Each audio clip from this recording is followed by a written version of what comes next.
Supplementary demands के ऊपर आपने बोलने की मुझे इजाज़त दी।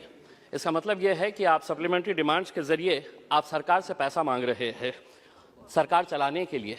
मैं एक सवाल संसद से मांग रहे हैं। मैं एक सवाल फाइनेंस मिनिस्टर साहब से करना चाहता हूं। क्या इस देश के अंदर गरीबों के लिए, मिडिल क्लास के लिए और धन्ना सेठों के लिए अलग अलग कानून है?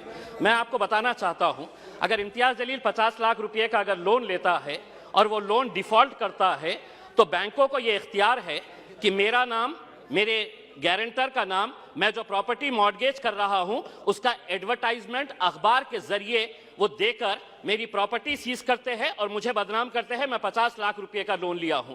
लेकिन अगर कोई किसी ने 5,000 करोड़ रुपए का लोन लिया है, किसी ने 50,000 करोड़ रुपए का लोन लिया है, जिसको आप बड़ी आसानी के साथ हर रोज माफ करते जा रहे हैं, पिछले 4 सालों के अंदर आपने कितना पैसा राइट ऑफ किया है? और ये मैं नहीं बता रहा हूं अध्यक्ष महोदय, ये जवाब कल फाइनेंस मिनिस्टर ने क्वेश्चन आवर के अंदर बताया है।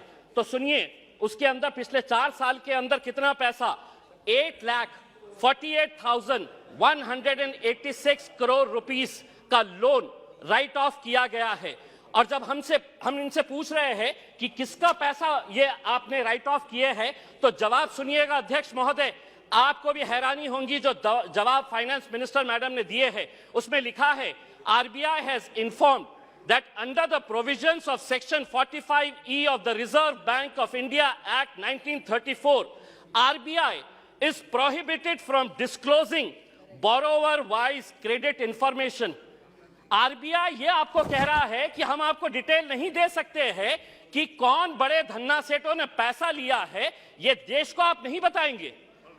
आखिर ये पैसा 8,48,186 करोड़ रुपीस आपने राइट ऑफ किए हैं। इसका जवाब आप दीजिएगा कि मेरे लिए कानून अलग कैसा हो सकता है, और जिन्होंने धन्ना सेठों ने पैसा लेकर कोई लंदन भाग गया है, कोई सिंगापुर भाग गया है, उनका नाम भी RBI नहीं बताएगी हमारे को। दूसरा ये है कि मैं अभी सुन रहा था जगदम्बिका पाल साहब को। पाल साहब सुनिए, आप किसानों के बारे में कह रहे थे। मैं जिस क्षेत्र से आता हूं, देश का एक छोटा सा एक शहर है, उस क्षेत्र के अंदर, महाराष्ट्र के अंदर मराठवाड़ा एक छोटा सा क्षेत्र है, उस क्षेत्र के अंदर जनवरी से लेके नवंबर 2022 तक महज 11 महीनों के अंदर 940 किसानों ने आत्महत्या की है। मैं देश की बात नहीं कर रहा हूं, मैं सिर्फ मराठवाड़ा एक जो देश का एक छोटा सा हिस्सा है, कहीं ना कहीं आपकी कुछ नीतियां गलत हो रही है अध्यक्ष महोदय, कहीं ना कहीं आपकी नीतियां गलत हो रही है। वरना इन किसानों की मौत को आपने सिर्फ एक आंकड़ा बनाकर रख दिए है। 940 किसान अगर सिर्फ एक क्षेत्र से मर रहे हैं और ये कहते हैं कि नहीं हमने किसानों के लिए इतना किया है, तो क्या वजह है कि आज किसान अपनी जान दे रहा है?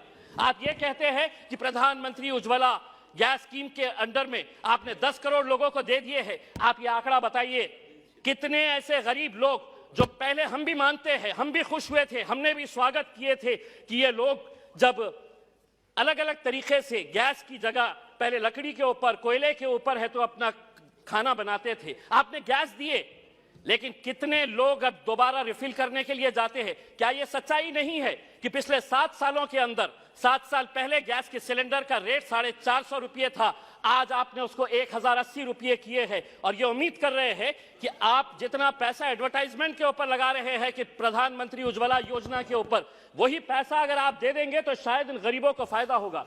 अनएम्प्लॉयमेंट, आज बेरोजगार, ये आंकड़ा मैं नहीं बता रहा हूं, कोई मनगढ़ंत आंकड़े नहीं बता रहा हूं, centre for monitoring Indian economy, इनके आंकड़े आए हैं। तो सुनिए फाइनेंस मिनिस्टर साहब, अनएम्प्लॉयमेंट रेट इन इंडिया अभी 8% के ऊपर आया है। 3 महीने का सबसे ज्यादा का आंकड़ा जो है वो अभी आया है। अध्यक्ष महोदय, हो सकता है आपके पास भी एक EPS 95 की एक स्कीम है। बुजुर्ग लोग, ऐसे बूढ़े लोग, और मैं फाइनेंस मिनिस्टर साहब को यह बताना चाहता हूं कि इनके पास भी सर 65 लाख ऐसे पेंशनर्स हैं जिनको पेंशन कितनी दी जा रही है? 250 रुपये, 500 रुपये।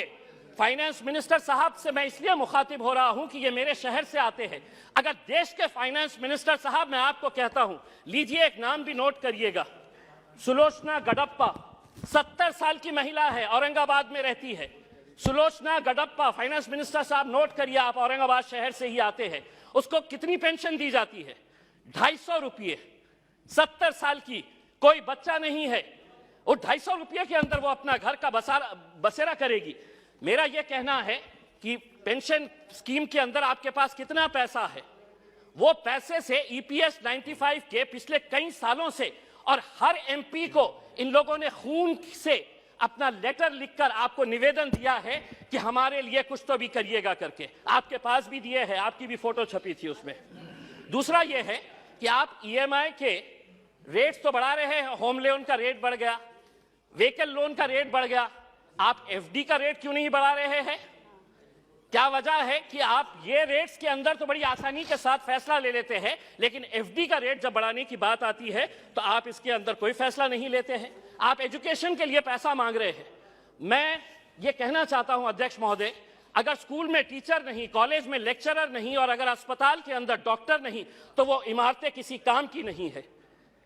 अगर वहां पर अगर आपके पास फैकल्टीज नहीं है, और ये भी मैं मनगढ़ंत नहीं बता रहा हूं, आप ही ने जवाब दिया है, सरकार ने लिखित में जवाब दिया है, यूनिवर्सिटीज के अंदर, सेंट्रल यूनिवर्सिटीज के अंदर प्रोफेसर्स कितनी, अध्यक्ष महोदय, प्रोफेसर्स की कितनी वैकेंसी है? 6180 प्रोफेसर्स की वैकेंसीज है।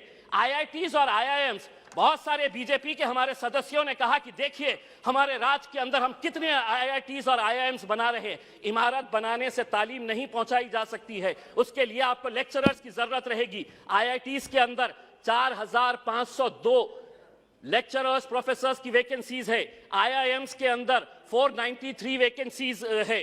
दूसरा ये है एक बहुत अहम सवाल, 2015 के अंदर आपने प्रधानमंत्री आवास योजना शुरू की, हमने स्वागत किया, पूरे देश ने स्वागत किया कि हर बेघर को घर मिलने वाला है। और प्रधानमंत्री साहब का एक भाषण भी है जिसमें उन्होंने खुद ने कहा है, यूट्यूब के ऊपर आप भी देख सकते हैं, कि 2022 तक हम हर बेघर को घर देंगे। फाइनेंस मिनिस्टर साहब औरंगाबाद से है, 50,000 लोगों ने अप्लाई किया है पिछले 6 साल से। आज मैं पूरी जिम्मेदारी के साथ ये कह रहा हूं, एक सादा ईंट तक नहीं पड़ा है। बिल्डिंग बनाने की तो बात छोड़िएगा आप, सादा ईंट नहीं पड़ा। अध्यक्ष महोदय सिर्फ एक मिनट, एक सादी ईंट तक नहीं पड़ी है। दूसरा ये है अध्यक्ष महोदय, जाते जाते इस मुल्क को, हमने कल के दिन फाइनेंस मिनिस्टर मैडम कह रहे थे कि फास्टेस्ट ग्रोइंग इकोनॉमी है। हम आपसे ये पूछना चाहते हैं, अगर आप एक इतने बड़े माइनॉरिटी के तबके को अगर आप पीछे रखेंगे और आप ये उम्मीद करेंगे कि देश चलेगा आगे, हम क्या कहना चाह रहे हैं? आप हमारी प्री मैट्रिक स्कॉलरशिप बंद कर दे रहे हैं, आप हमारी मौलाना आजाद रिसर्च फेलोशिप आप बंद कर दे रहे हैं। आप ये सोच रहे हैं कि अगर माइनॉरिटीज को हम पीछे रखेंगे तो देश आगे बढ़ेगा। देश को हम भी आगे बढ़ाना चाहते हैं। हम चाहते हैं कि आप सभी का साथ और सभी के विकास के बारे में